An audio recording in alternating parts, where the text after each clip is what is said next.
Assalamu alaikum. Bismillahirrahmanirrahim. It is our second lecture on transport of water in plants. Transport of water from xylem. मैंने इसका heading transport of water from xylem इस वजह से दिया कि हम last time पढ़ चुके हैं कि रूट xylem तक कैसे पानी पहुंचता है। अब हमने इससे आगे स्टडी करना है कि रूट xylem से लेकर लीव्स तक ये पानी कैसे पहुंचता है। तो इसके लिए यहाँ पर मैंने कुछ मजीद सब हेडिंग्स दिए हैं, transport from roots to the leaf, और इस पर्पस के लिए एडहीजन, कोहीजन और टेंशन दिए। दीज आर द फोर्सेस जिनके जरिए पानी पहुंचता है, रूट से लेकर स्टेम को क्रॉस करते हुए ये लीफ तक पहुंचता है। हमारे पास ये डायग्राम है, हम इस डायग्राम को मजीद कुछ एक्सपेंड करके देख लेते हैं कि किस किस्म का ये सिलसिला है जिसके जरिए ये पानी जाता है और इन हेडिंग्स का क्या मकसद है। बेसिकली रूट के अंदर कोई प्लांट्स ओवरऑल रूट्स, स्टेम या लीव्स, प्लांट के अंदर कहीं पर भी कोई पंपिंग आर्गन नहीं है। When we talk about animals, तो एनिमल्स के अंदर हमें नजर आता है कि heart is a pumping organ जो ट्रांसपोर्ट का काम कर रहा है, लेकिन रूट्स और लीव्स, स्टेम, कहीं पर भी कोई हमें प्लांट के अंदर पंपिंग आर्गन नहीं नजर आता। इनिशियली जब रिसर्च हो रही थी तो ये सोचा जा रहा था कि छोटे छोटे कहीं हर्ट्स मौजूद हैं, may be they are microscopic hearts, लेकिन छोटे छोटे कोई हर्ट्स मौजूद हैं जो कि ट्रांसपोर्ट का काम करते हैं, लेकिन ऐसा कुछ भी यहाँ पर नजर नहीं आता। तो अब हम देखते हैं कि अगर हर्ट नहीं है, पंपिंग आर्गन्स नहीं है, तो ये ट्रांसपोर्ट कैसे हो रही होती है।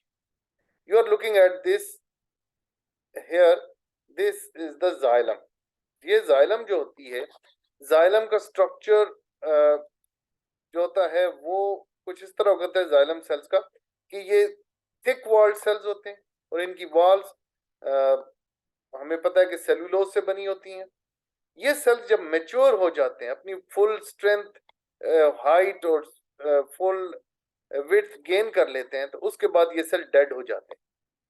और डेड होने के बाद इनकी जो सेल वॉल्स होती हैं, टू एडजेसेंट सेल्स की सेल वॉल्स, वो ना होने के बराबर रह जाती। हम कहते हैं कि ये सेल वॉल्स मौजूद ही नहीं होती। अगर हम यहाँ पर देखें, there is a xylem cell, ये एक जाइलम सेल है, ये दूसरा है, और इनके दरमियान जो एंड वॉल्स है, there is a gap.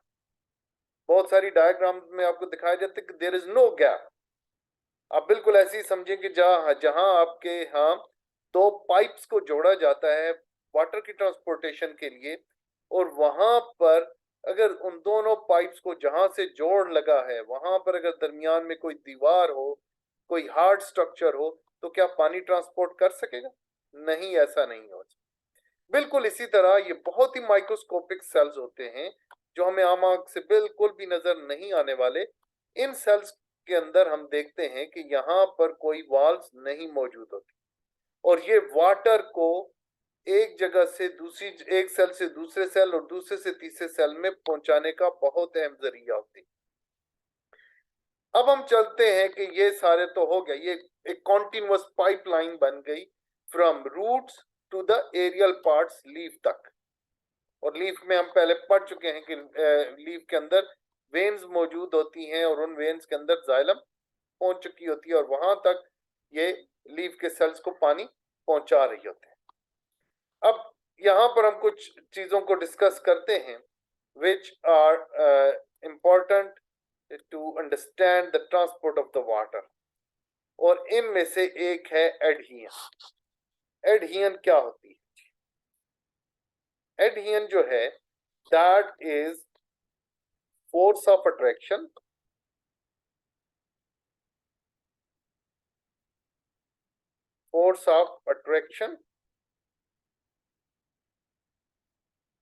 between similar molecules, between different molecules.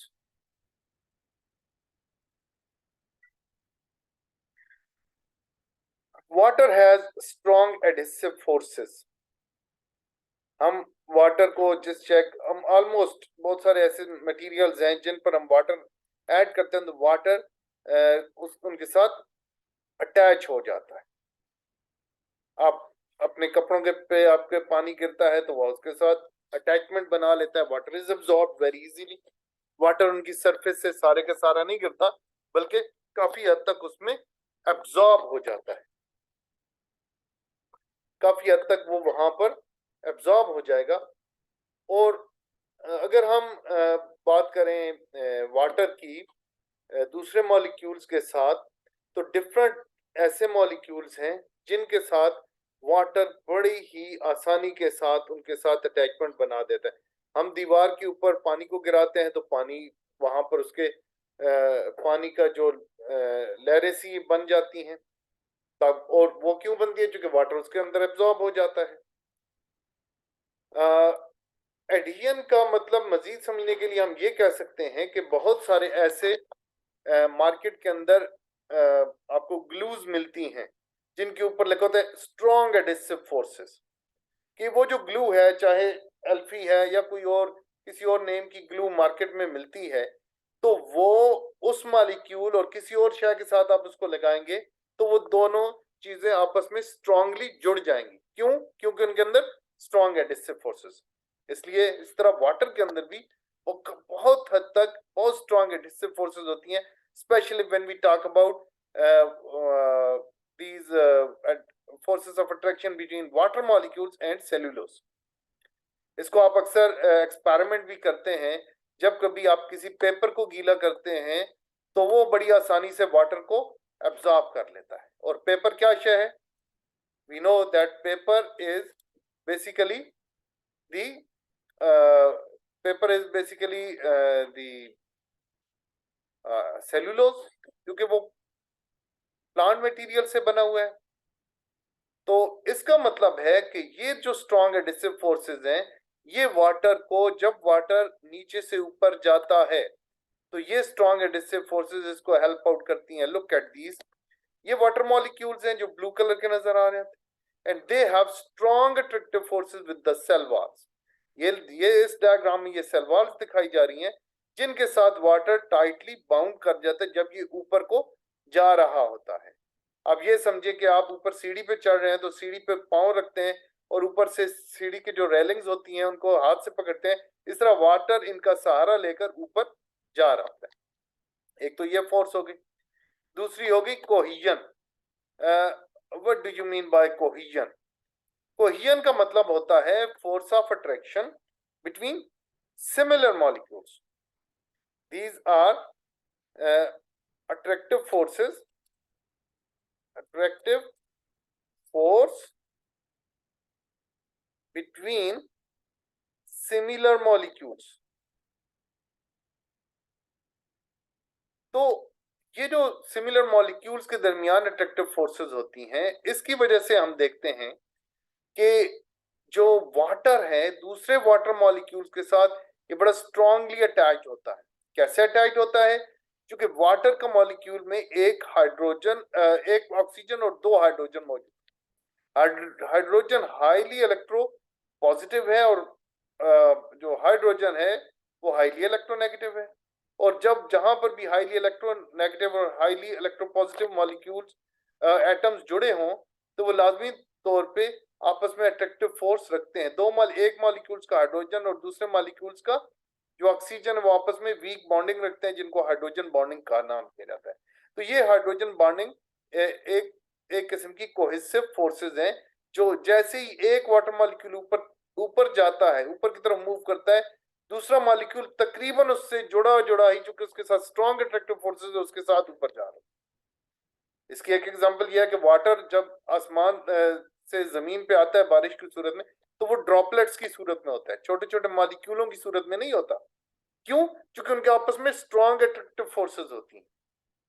आप पानी को ऊपर गिराएं तो वो पानी बिखर जाएगा, लेकिन बड़े बड़े ड्रॉपलेट्स की सूरत में नीचे आएगा, क्योंकि उनके दरमियान स्ट्रॉन्ग अट्रैक्टिव फोर्सेस मौजूद है। इसी तरह पानी जब जाइलम में से नीचे से ऊपर जा रहा होता है तो उस वक्त उसके अंदर वो मॉलिक्यूल एक दूसरे के साथ जुड़े होते हैं, और फिर ये जो फोर्स, ये जो जाइलम्स होती हैं जो कि माइक्रोस्कोपिक स्ट्रक्चर्स हैं, उनमें वाटर जब रन कर रहा होता है तो they are fully filled with the water. ये जो सेलुलोज की सेल वॉल्स हैं उनके अंदर पोर्स हैं, वहां पर भी वाटर मुकम्मल तौर पर मौजूद होता है। और जो एक जाइलम के अंदर उसका ल्यूमन जो होता है, अंदर से गैप होता है जाइलम सेल के अंदर, that is also field with the water.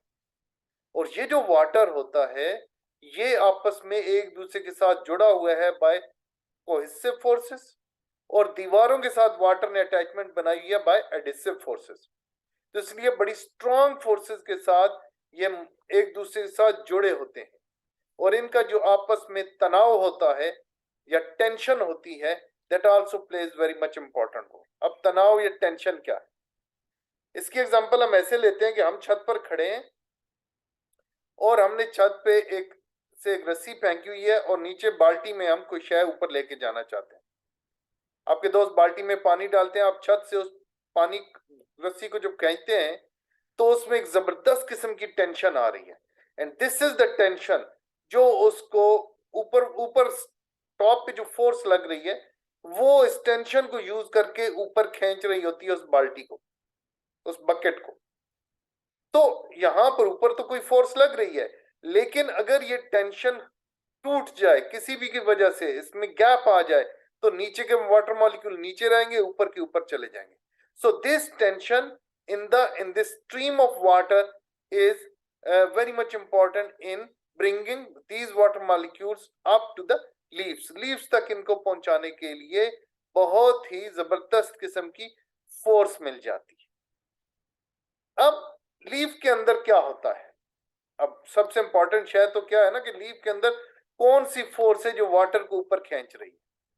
अब यहां पर आपने काफी गौर तलब ये बात यह है, it is a structure of leaf, ये लीफ का स्ट्रक्चर है, और लीफ के स्ट्रक्चर में आप देखें कि लीफ की लोअर एपिडर्मिस में स्टोमेटा मौजूद है, स्टोमेटा और ओपनिंग्स, और these openings are present in they are open in the intercellular spaces, और ये जो मीजोफिल सेल्स के दरमियान स्पेसेस है वहां पर ये ओपन हो रही। तो होता क्या है कि इन स्पेसेस के अंदर वाटर कहां से आता है, मीजोफिल सेल से। इन स्पेसेस से वाटर बाहर निकलेगा स्टोमेटा से। क्यों निकलेगा, क्योंकि बाहर विंड चल रही है, बाहर सनलाइट है, बाहर टेम्परेचर ज्यादा है, so these water molecule will move due to all these forces. तो वाटर लीफ के इर्द गिर्द से मूव करेगा, हट जाएगा तो बाहर वाटर पोटेंशियल बहुत कम हो जाएगा, अंदर ज्यादा होगा, तो पानी यहां से निकलकर बाहर आएगा थ्रू ऑस्मोसिस और diffusion. What do you think, it is osmosis, क्योंकि स्टोमेटा इज एन ओपनिंग, इसमें कोई सेल वॉल या सेल मेम्ब्रेन नहीं involve, it is just opening, pore है, सुराख है, इससे पानी बाहर निकल के आ जाएगा बाय डिफ्यूजन। एयर स्पेसेस जो कि लीफ के दरमियान मौजूद हैं, उन एयर स्पेसेस से ये जो है वाटर, ये देखें ना, ये एयर स्पेसेस है, इंटरसेलुलर एयर स्पेसेस, और ये है स्टोमेटा के गार्ड सेल्स, और ये स्टोमेटल ओपनिंग है, यहां से वाटर बाहर आएगा तो एयर स्पेसेस में पानी की कमी हो जाएगी, it will have low water potential, तो एडजेसेंट सेल्स हैं वहां से water potential in air spaces में आएगा। इन एयर स्पेसेस में जब वाटर ज्यादा आएगा तो साथ में मौजूद जो मीजोफिल सेल्स हैं उनमें पानी की कमी हो जाएगी, they will have low water potential as compare to the adjacent cells. तो जो साथ मौजूद सेल्स हैं उनसे पानी इन सेल्स में आना शुरू हो जाएगा, क्योंकि उन सेल्स में वाटर पोटेंशियल हाई है। वो ये जो सेल्स जाइलम के साथ अटैच हैं, look at this, this is a when in the leaf, leaf के अंदर जो वेन्स होती है ना, ये उनका एक स्ट्रक्चर है जिसमें जाइलम और फ्लोएम, ऊपर वाली साइड पे जाइलम, लोअर एपिडर्मिस वाली साइड पे फ्लोएम मौजूद है। तो ये जो जाइलम है इनसे पानी, जो कि इनमें वाटर पोटेंशियल हाई है as compare to the adjacent cell, तो यहां से पानी निकलकर इन सेल्स में आएगा। अब अगर और इस तरह ये पानी यहां से स्टोमेटा से वेपर्स की सूरत में बाहर जाता रहेगा, and it is a continuous process, क्योंकि विंड कॉन्टिन्यूअसली मूव कर रही है, टेम्परेचर चेंजेस हो रही हैं, और टेम्परेचर चेंजेस की वजह से हमें पता है कि एयर के मॉलिक्यूल मूव करते हैं तो उनके साथ वाटर वेपर्स भी मूव करेंगे। सो कॉन्टिन्यूअसली लीफ के इर्द गिर्द ह्यूमिडिटी कम या ज्यादा होती रहेगी, जिसकी वजह से वाटर वेपर्स बाहर निकलते रहेंगे। और ये प्रोसेस, ये सेल, हर सेल दूसरे सेल से पानी लेगा due to the difference in water potential, और ये सिलसिला पहुंचेगा xylem of the leaf. Leaf के जाइलम में जब ये सिलसिला पहुंचेगा तो लीफ के जो सबसे अखीरला सेल है, जो जाइलम, लीफ के जाइलम का आखिर वाला सेल जो वेन के एंड पर है, that will get low water, चूंकि उसने अपना पानी इन ये जो पिंक एरोज है उनकी तरफ देखे तो ये पानी बाहर निकल रहा है, so they will get low water potential. इससे पिछला सेल जो उसमें हाई वाटर पोटेंशियल है, तो कोहेजन, टेंशन, जो है एडिशन, उन सारी फोर्सेस की वजह से मजीद वाटर आगे आएगा और ये एक से दूसरे सेल में ये पानी आता जाएगा और ये सिलसिला चलता रहेगा from one cell of the xylem to the next to the next, और ये स्टेम से होता हुआ ये कंप्लीट सिलसिला चलता रहेगा रूट हेयर, रूट की जाइलम तक। और रूट की जाइलम में